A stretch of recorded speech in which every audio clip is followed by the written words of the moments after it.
우리 지난주에는 작은 자 중에 하나를 실족하게 하는 일이 얼마나 엄중한 일인지, 그리고 회개하고 돌이킨 자에 대한 완전한 용서에 대한 말씀하셨고요. 그리고 종으로서 가져야 할 태도, 무익한 종으로서 마땅히 하여야 할 일을 했을 뿐입니다. 바로 제자로서 가져야 할 마땅한 태도와 자세에 대해서 말씀을 하셨다면, 그래서 오늘은 10명의 나병 환자가 치유된 사건입니다. 익히 우리가 많이 들어서 아는 내용이에요. 누가복음에서 나병은 다른 병에 비해서 꽤 많이 등장을 해요. 오늘까지 벌써 4번째입니다. 특히 5장 12절로 14절에서의 그 나병 환자 치유 사건은 예수님께서 직접 나병에 손을 대십니다. 그런 과정에서 치유 과정이 있었는데, 근데 오늘 말씀 가운데는 그런 과정이 전혀 없어요. 그냥 말로 치유가 일어납니다. 이 과정들을 우리가 잠깐 한번 살펴보면서, 우리가 나병 환자는 아니지만 어쨌든 우리에게도 구원을 향한 어떤 목마름이나 간절함에 있어서는 우리도 나병 환자나 사실은 동일합니다. 날마다 우리도 구원이 필요한 존재죠. 이 과정 속에서 치유받은 나병 환자의 반응과, 그리고 예수님이 정말 중요하게 여기는 것이 무엇인지, 그리고 우리는 충분히 예수님이 원하는 방식으로 은혜 받음을, 혹은 우리의 구원을 마땅히 제대로 잘 표현하고 있는지 돌아보고 우리 함께 잠깐 기도하는 시간 가졌으면 좋겠습니다. 우리 11절 한번 같이 다시 읽어볼까요? 11절 시작. 예수께서 예루살렘으로 가실 때에 사마리아와 갈릴리 사이로 지나가시다가, 12절까지 한번 읽어보겠습니다. 시작.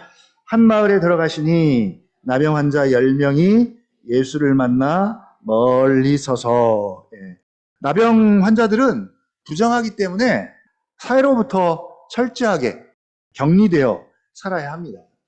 그러니까 갈릴리 경계선 어디쯤 되겠죠.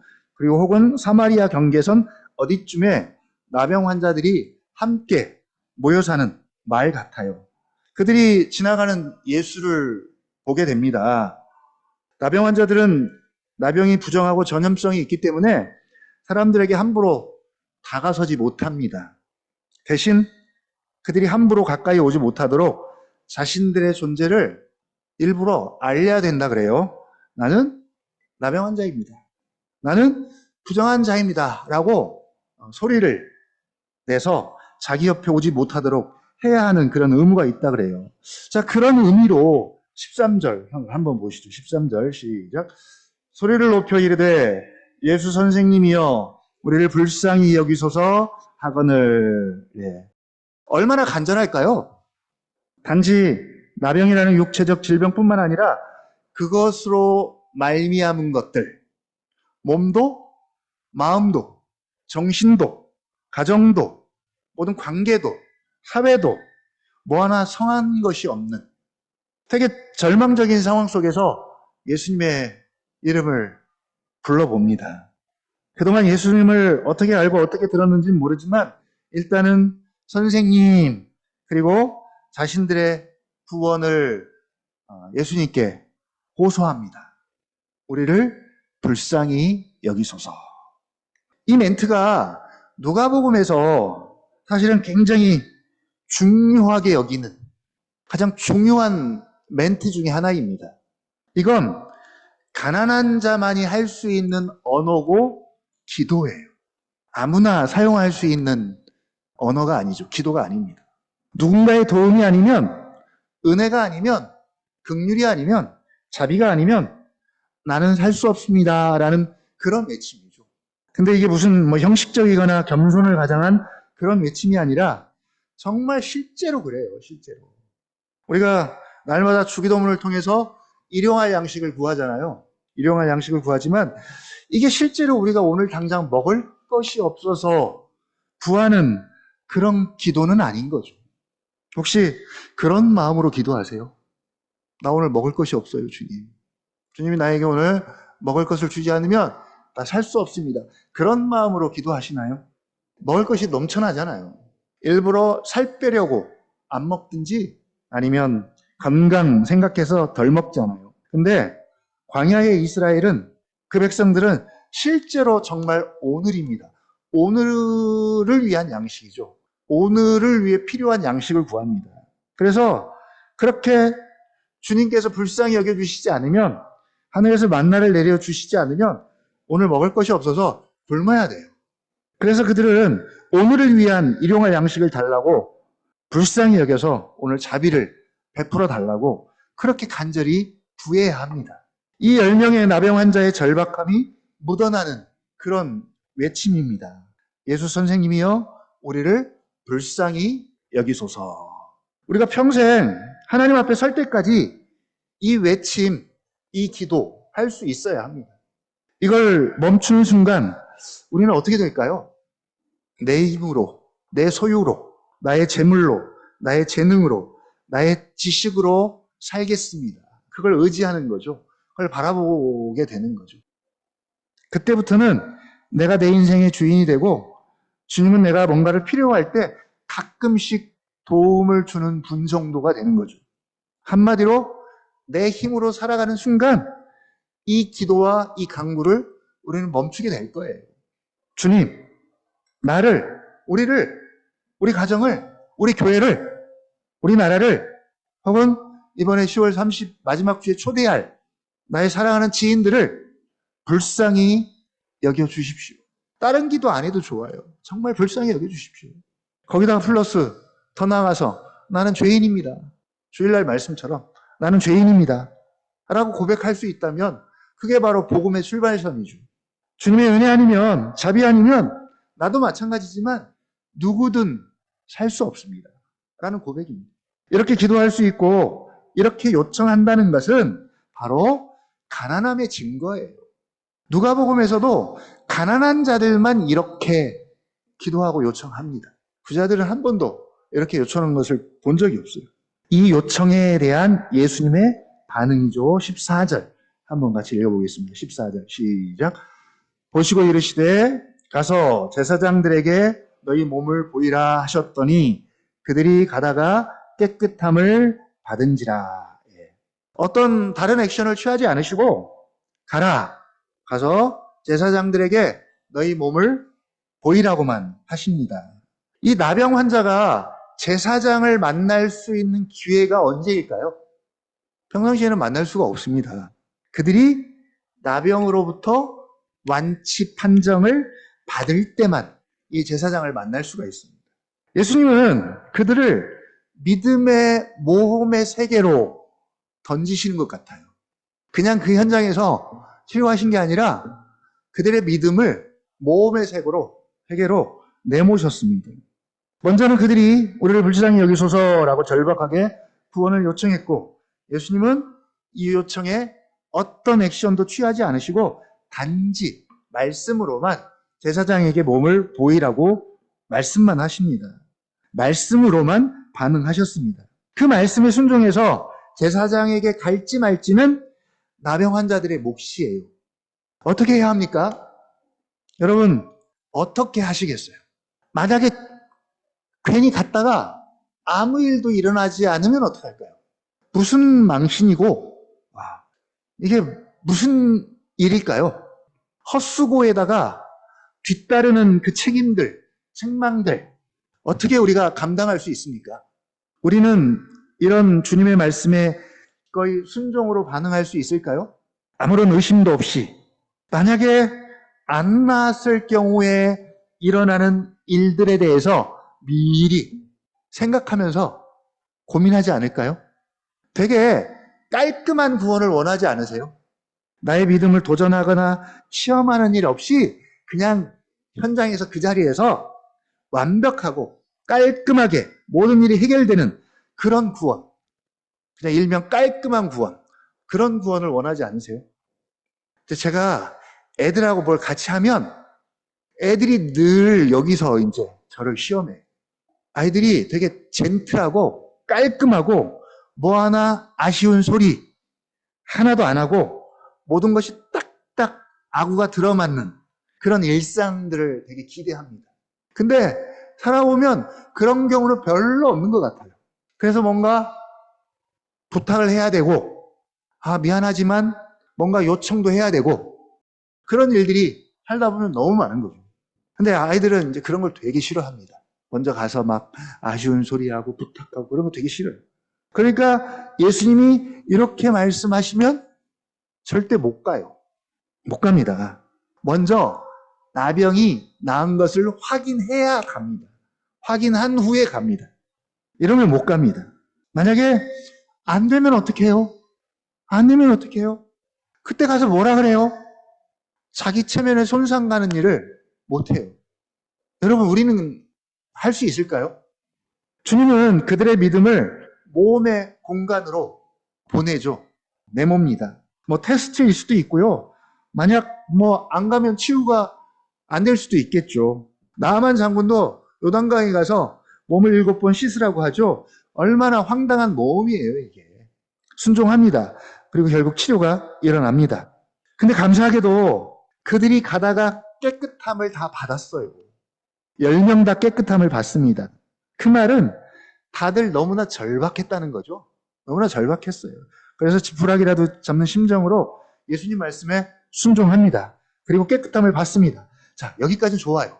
근데 문제는 이제 여기서부터 일어납니다.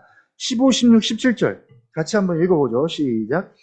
그 중에 한 사람이 자기가 나은 것을 보고 큰 소리로 하나님께 영광을 돌리며 돌아와 예수의 발 아래에 엎드려 감사하니 그는 사마리아 사람이라. 예수께서 대답하여 이르시되 10사람이 다 깨끗함을 받지 아니하였느냐? 그 9은 어디 있느냐? 순종한 10사람 모두에게 이런 놀라운 치유 사건이 일어났습니다. 이게 보통 일이 아니잖아요. 불쌍히 여겨달라고 해서 불쌍히 여기셨고 은혜와 자비를 베풀고 긍휼을 베풀어 주셨어요. 10사람이 다 깨끗함을 받았습니다.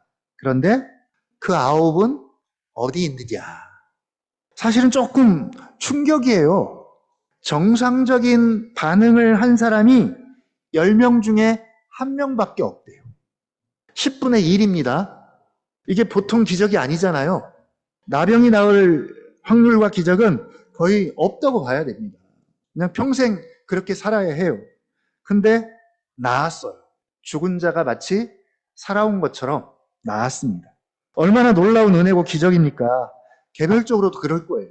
근데 10명 중 1명만 정상적인 반응을 해요. 그래서 제가 저에게도 물어봤고요. 질문을 해봅니다. 여러분 어디에 속할까요?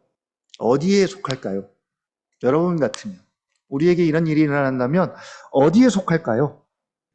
자, 더 놀라운 건 이건 세상 사람들 이야기가 아니라는 거예요. 뭐 세상 사람들이야 그럴 수 있겠지만 우리를 불쌍히 여겨달라고 외쳤던 자들에 대한 이야기입니다. 그리고 그 결과 구원을 경험하고 은혜와 긍휼과 자비를 경험한 사람들에 대한 이야기예요. 그러면 우리 이야기 아닐까요?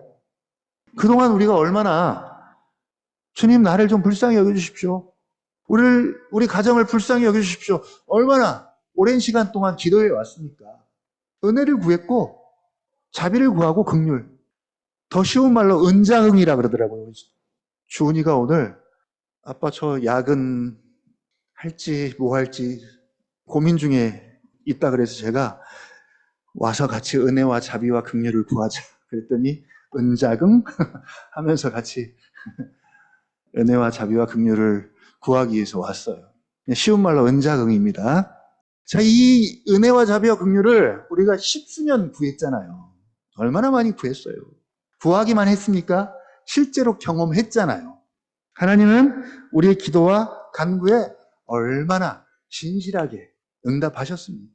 그동안 가난한 자들에게 임한 하나님 나라를 이야기하면서 가난함을 되게 복으로 여겼고 복이잖아요. 복입니다. 그리고 가난해져야 합니다라고 또 설교도 했고 또 말씀이 그렇게 우리에게 요구하고 그랬는데 오늘 말씀은 그런 가난한 자들도 아홉이 될 수도 있음을 보여주는 거죠. 아홉이 될 수도 있음을 보여주는 거예요. 우리가 그동안 당연하게 여겨왔던 생각은 그런 은혜를 받으면 그것들을 경험하면 9명 정도는 당연히 돌아올 것이고 1명 정도만 안 돌아올 것이라고 생각을 했던 것 같아요. 저도 그랬어요. 저도 그렇게 생각하고 있었던 것 같아요. 그래야 그 9에 내가 포함될 수 있으니까. 당연히 내가 포함될 수 있으니까. 될 수 있을 거라고 그냥 쉽게 생각하고 있었던 거죠. 근데 1명만 돌아오고 9은 어디 있느냐라는 다소 충격적인 결과를 우리가 지금 마주대하고 있는 것이죠. 이 정도의 결과면요, 우리 대부분도 돌아온 9이 아니라 돌아오지 않은 9 속에 속할 가능성이 사실은 되게 많아요. 긴장해야 합니다. 긴장해야 합니다. 자, 돌아온 그 1명으로 가보겠습니다. 15절이죠. 15절. 그 중에 한 사람이 자기가 낳은 것을 보고 큰 소리로 하나님께 영광을 돌리며 돌아와. 예. 자기가 낳았잖아요. 약간 한 사람을 주목해보죠. 자기가 낳았습니다. 체험을 했어요. 이게 체험이, 놀라운 체험이잖아요. 경험입니다. 얼마나 놀랍고, 감격스럽고, 얼마나 바라던 일이에요. 평생 이거 바라보고 살았는데, 그 바람대로 이루어졌으니, 이게 대단한 일입니다. 뭐, 로또 1등하고 비교가 될까요? 자, 자신의 상황과 자신의 감정과 자신의 기쁨을 충분히 즐길 만도 한데, 그쵸? 일단 그걸 뒤로 하고 접습니다. 접고 먼저 큰 소리로 하나님께 영광을 돌리며 돌아옵니다.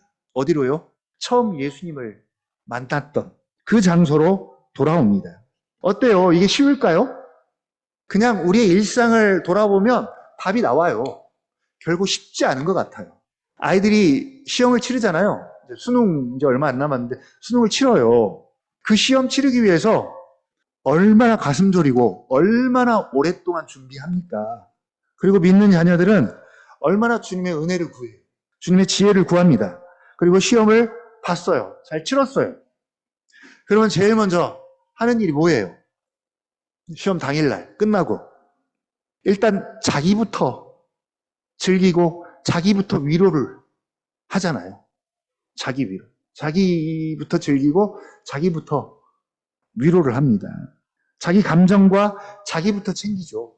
어디 뭐 그것만 그렇겠어요. 우리가 뭐 급한 일이 있거나 절박했을 때를 생각해 보면 다 그래요. 제일 먼저 자기 자신의 감정과 자기부터 위로하기 시작합니다. 이 사람도 얼마든지 즐거워하고 가서 사람들 만나서 보여주고 자랑하고 가족들에게 가서 이 기쁜 소식을 먼저 전할 수도 있잖아요. 소식을 알려야 됩니다. 근데 그 모든 것을 다 접습니다. 뒤로 하고 큰 소리로 영광 돌리며 돌아옵니다. 돌아와서 예수의 발 아래 엎드려서 감사합니다. 라고 고백합니다. 이 그림을 좀 한번 자세히 보십시오. 어떤가요? 만약에 이런 상황을 우리가 접하면 뭐라고 평가해요? 뭐라고 평가합니까? 평상시에. 한마디로 9에 대해서는 싸가지가 없다. 싸가지가 없다. 그렇죠? 그리고 돌아와서 예수님의 발 아래 엎드려 감사하는 사람은 싸가지가 있네? 라고 이렇게 보통 진단을 하고 평가를 하는 것 같아요. 그냥 상식적으로 봐도 이래야 되는데 10명이 다 이래야 되는데 한 명만 왜 이렇게 할까요? 그냥 인간이 자고로 싸가지가 없는 거예요. 인간이 자고로 싸가지가 없어요. 다 자기가 잘났죠. 급할 때만 불쌍히 여겨달라고 요청하지 화장실 갔다 오면 마음이 달라지고 생각이 달라집니다. 이게 인간의 모습인 것 같아요. 감사하기가 정말 이렇게 어려운 것 같아요. 불쌍히 여김을 받아서 긍휼과 자비와 은혜가 베풀어져서 회복이 일어나고 구원이 일어나고 문제가 해결되고 치유가 일어나면 그 긍휼과 자비와 은혜에 마땅한 반응이 그것을 허락하신 하나님께 감사잖아요. 이건 뭐 기본이고 상식인데 근데 우리 일상을 보면 감사는 없고 그 자리에 더 많은 시간 동안 원망과 불평과 시비가 많다는 것은 그것은 지금 내가 내 안에 은혜가 없다는 거죠. 은혜가 없다는 거예요. 일이 잘 안 되는 게 아니라 상황이 안 좋은 게 아니라 그냥 은혜가 없는 거예요. 은혜를 모른다는 거죠. 은혜 안에 있지 않다는 증거입니다. 예수님이 은혜죠. 예수가 은혜다. 예수가 은혜입니다. 예수님이 은혜입니다. 예수님 자신이 그냥 은혜 그 자체입니다. 그래서 예수 안에 있어야 하고 예수를 바라봐야 하는데 자꾸 딴 데 보고 다른 은혜를 구하고 있는 거죠. 그때부터는 감사가 없습니다. 감사할 수가 없죠. 은혜 안에 있는지 어쩐지를 가장 쉽게 알 수 있는 증거는 감사예요. 감사. 내 입에, 내 삶에 감사가 있는가. 감사가 있는가. 이 나병 환자처럼 예수님의 발 아래 엎드려 감사하는 겁니다. 뭐 아시잖아요. 감사 아무나 못해요. 쉽게 할 수 있는 것도 아니고요. 시켜서 될 것도 아니고요. 물론 뭐 성경을 통해서 우리에게 끊임없이 그냥 밑도 끝도 없이 범사에 감사하라 말씀하시지만 쉽지 않죠. 감사를 바울은 잘하기 때문에 그렇게 우리에게 범사에 감사하라고 이야기합니다. 왜냐하면 그는 우리 주 예수 그리스도로 말미암아가 확실하게 되니까. 우리 주 예수 그리스도로 말미암아, 그로 말미암아 내가 먼저 내 하나님께 감사함은, 예수 그리스도로 말미암아 사는 사람의 첫 번째 반응, 감사입니다. 감사. 이건 뭐 날마다 강조해도 지나치지 않는 감사입니다. 단순하지만 되게 중요한. 저는 뭐 요즘에 그런 생각을 해봐요. 그 신앙인이 세 가지만 삶에서 확실하게 일어나면 그 사람은 걱정할 게 없는 것 같아요. 세 가지. 뭘 것 같아요? 1번. 뭡니까? 은혜. 기본이죠. 은혜가 있어야 됩니다. 은혜만 있으면 됩니다. 은혜. 두 번째는 뭘까요? 은혜가 있으니까 당연히 뒤따라와야 되는 게 뭡니까? 감사겠죠. 감사. 은혜가 있으면 감사가 당연히 있겠고요. 그 다음에 또 뭐가 있을까요? 되게 쉬운 거예요. 할렐루야. 하나님을 찬양합니다. 그러니까 어떤 상황 속에서도 주님의 높고 위대하심을 내 영혼이 찬양합니다가 되면 되는 거죠. 거기다가 하나 플러스 시키면 아멘. 말씀에 대해서 아멘 할 수 있는. 이 정도가 아니라 이것만 있으면 사실은 뭐가 더 필요합니까? 뭐가? 내 삶에 은혜가 있나요? 은혜가 충만하십니까? 그러면 자연스럽게 감사가 있겠죠? 있어야 됩니다. 그 다음에 할렐루야. 시편이 하는 게 할렐루야, 하나님을 찬양합니다. 어떤 상황 속에서도 하나님을 찬양합니다. 이게 바로 하나님께 영광 돌리는 방식입니다. 그러니까 주님께 감사할 수 있고 찬양할 수 있으면 그게 하나님께 영광 돌리는 것을 기억하시면 됩니다. 자, 두 가지 말씀합니다. 하나는 한 사람이 돌아왔어요. 돌아섬이죠. 돌아왔습니다. 이 돌아옴에 대해서 지금까지 앞에서 계속 강조했죠. 세리와 죄인들이 예수님께로 돌아왔고, 그리고 잃어버린 양, 잃어버린 동전, 잃어버린 아들을 통해서 돌아옵니다. 그리고 가난한 자들, 작은 자 중에 하나가 돌아옴이 얼마나 중요한지 계속 우리가 말씀을 통해서 생각해 봤습니다. 이 치유받은 나병 환자가 예수님께로 다시 돌아왔습니다. 그리고 앞으로도 계속 돌아와야 하고요. 그리고 감사합니다. 감사. 그러면서 이 사람을 부연 설명하기를 뭐라고 말하냐면 그는 사마리아 사람이래요. 굳이 밝히는 이유가 뭘까요? 굳이. 17절부터 한번 같이 읽어볼까요? 시작. 예수께서 대답하여 이르시되 10사람이 다 깨끗함을 받지 아니하였느냐? 그 9은 어디 있느냐? 이 이방인 외에는 하나님께 영광을 돌리러 돌아온 자가 없느냐 하시고, 19절이요. 그에게 이르시되 일어나 가라, 내 믿음이 너를 구원하였느니라 하시더라. 이 한 사람이 누구냐면 사마리아 사람이에요. 16절에 있죠. 예.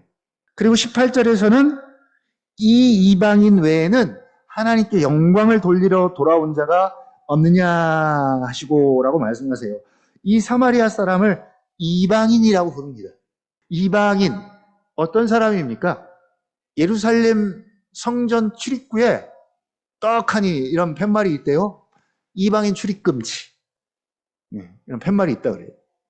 성전에 들어갈 수 없는 사람들, 들어가지 못하는 사람이 이방인입니다. 그런데 지금 그 이방인이 돌아와서 하나님께 영광을 돌리고 있어요. 돌아왔습니다.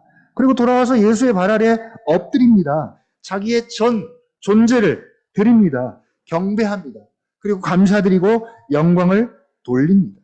반대로 성전을 자기 맘대로, 자기 안방처럼 맘대로 드나들던 사람들은 성전의 주인이시고 치유를 허락하신 주님 앞에 나오지 않았습니다. 그래서 18절 그렇게 말씀하십니다. 이방인 외에는 하나님께 영광 돌리러 돌아온 자가 없느냐 하시고, 그리고 이제 마지막 19절 아주 놀라운 선언을 하시잖아요. 그에게 이르시되 일어나 가라, 내 믿음이 너를 구원하였느니라 하시더라. 마치 이 모든 일의 공로를 나병 환자의 믿음으로 돌리시는 것 같은 엄청난 칭찬을 하세요. 믿음에 있어서는 제자들도 책망을 많이 들었는데 이 나병 환자의 믿음에 대해서는 아낌없는 칭찬을 하세요. 또 한 사람이 있다면 백부장의 믿음 칭찬하시죠. 예, 칭찬받을 만하죠. 그러나 오늘 우리가 주목하는 것은 치유를 일으키시고 구원을 선포하신 메시아, 구원자이신 예수님입니다. 우리 구주 예수님. 그분을 주목합니다. 9명은 뭘 주목합니까? 예수님의 손에 든 검정 비닐 봉투만을 주목했다면 이 한 명은 뭘요? 검은 비닐 봉투를 들고 계시는 예수님을 끝까지 주목한 것이죠. 시선을 예수님에게 놓지 않고 끝까지 예수님을 바라봅니다. 이게 쉬운 일이 아니에요. 왜냐하면 우리가 늘 구하고 바라는 것이 뭐예요? 그 예수님 손에 든 검은 비닐 봉투 안에 든 그것도 은혜죠. 그것을 구하니까 예수님 손에 그게 들려있는지 안 들려있는지 그걸 주목하는 거죠. 아마 여러분 집에 갈 때 봉투 하나 들고 가 보세요. 그러면 애들이 뭐부터 주목하는지. 엄마 아빠 얼굴보다는 아마 저 뭘지 궁금해서 그것만 계속 주목할 거예요. 우리가 그런 것 같아요. 우리가 절박해요. 절박합니다. 당장 예수님의 손 안에 든 검정 비닐봉투가 우리에게 필요해요. 그것이 우리 삶에 너무나 절박합니다. 그래서 가끔은 예수님보다 그것이 먼저가 되고 우선되는 일이 벌어지는데, 그러면 이제 9명처럼 되는 거예요. 돌아오지 않은 9명처럼 되는 겁니다. 날마다 우리에게 은혜와 자비와 긍휼을 베푸시는 그 예수님을 바라보고 그 어떤 상황에서도 우리의 시선을 놓지 않고 끝까지 예수님을 바라보는 우리가 되고요. 또 그 주님이 베풀어 주시는 은혜가 있잖아요. 그 은혜를 날마다 우리가 기억해야 합니다. 반추하고 되새겨 보아야 해요. 그렇지 않으면 모릅니다. 몰라요. 잊어버려요. 그리고 마땅한 반응으로서의 감사가 필요합니다. 그런 감사가 우리 삶의 열매로 드러나는 저와 여러분 되기를 주님의 이름으로 부탁을 드립니다.